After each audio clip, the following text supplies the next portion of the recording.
love teaching about shoulder blades. It's such a cool part of our anatomy. It's very thin bone. Shoulder blade is called blade for a reason, razor sharp. And it sort of glides over the rib cage. So the arm bone connects here. And the shoulder blade has the ability to glide forward and back, up and down.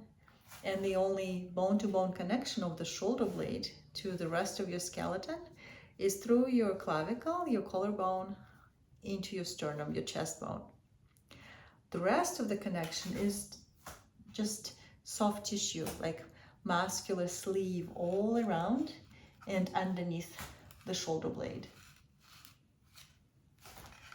What happens sometimes is those tissues, they get quite tight, and that feels like heavy armor sitting on the rib cage.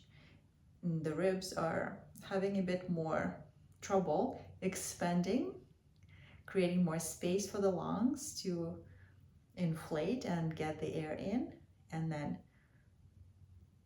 retract, get that air out of the rib cage.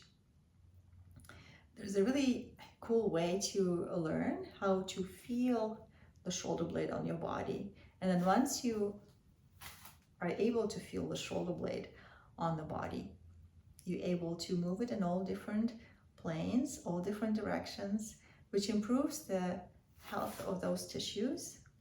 And it allows for the rib cage to expand with more ease, which in turn leads to more efficient breaths.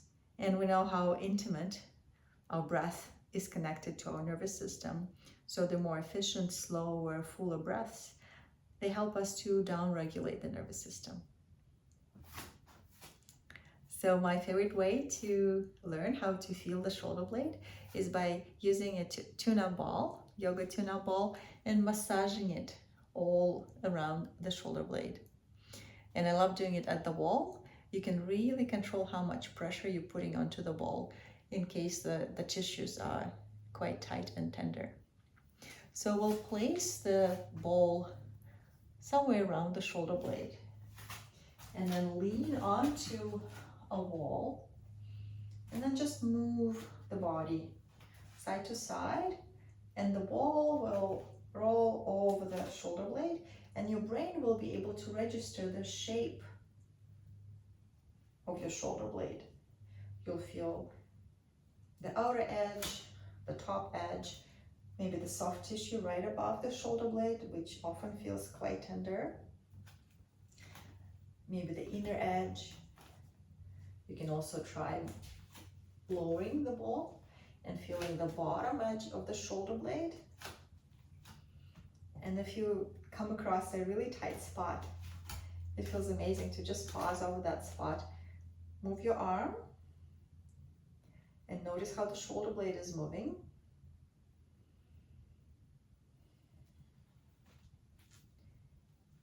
And then massage the shoulder blade again. Once you've done one side, you can go to the other side and do the same. So it's almost like having a coloring book with an image of your body in your brain, and there's an outline of your shoulder blade on that image, and you're making that outline a little bit more pronounced and maybe adding some color to it. You know, your sensations are your colors. When you're doing that, your brain is learning to feel where the shoulder blade is on your body. We often only sort of see ourselves from the front. We don't look at ourselves from the back. So the ball is helping with that feedback, with that sensory feedback, and allows for your brain to literally see the shoulder blade on your body. Okay.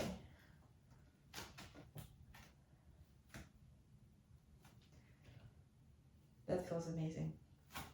So once you've sort of colored the shoulder blades onto your back, you can take a seat, or you can stay standing and just move the shoulder blades around So when the shoulder goes up, the shoulder blade goes up. When the shoulder goes down, the shoulder blade goes down. So just noticing, now that you have that aftertaste from the ball, noticing how the shoulder blade glides up and down, and maybe forward and back, maybe a circle. And then doing the other side as well. Up and down, back and forth. Just exploring what's available. And then what I like to do is reaching both arms forward, staying upright. It's quite tempting to lean back as soon as we raise the arms up. And then making one arm longer. Notice how the shoulder blade on that side has moved away from the spine, keeping the top of the shoulder down, and then pulling it back with your elbow straight. Reaching forward, make it longer. Noticing how the shoulder blade moves away from the spine and makes space between the shoulder blade and the spine. Pull back, almost like trying to touch the spine with your shoulder blade. Try not to rotate through the torso and focusing on that slide and glide of the shoulder blade on your rib cage. And then trying the other side. So a little shake out, maybe a couple of circles, reset,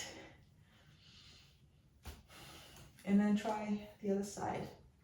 So torso upright, pretend you have something right on top of your head and you don't want to drop it. You keep pushing up into it, making the other arm longer and then pulling it back, making it shorter. The arm stays within the same distance from each other. Focusing on the slide and glide of the shoulder blade in this horizontal plane.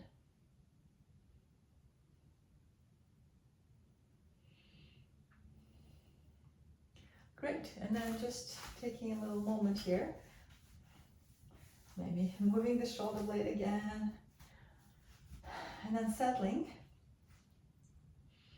and bringing really close attention to your breath. Noticing the subtle expansion all around the rib cage and how the ribs expand away from each other. And then how they come back in. And noticing how the shoulder blades gently mimic that movement of the ribs. They slide away from each other ever so slightly. And then come back in on the exhale. Very subtle, very gentle. Takes a bit of practice to feel that. But then little by little noticing how the movement of the shoulder blade contributes to a more expansive extension through the rib cage.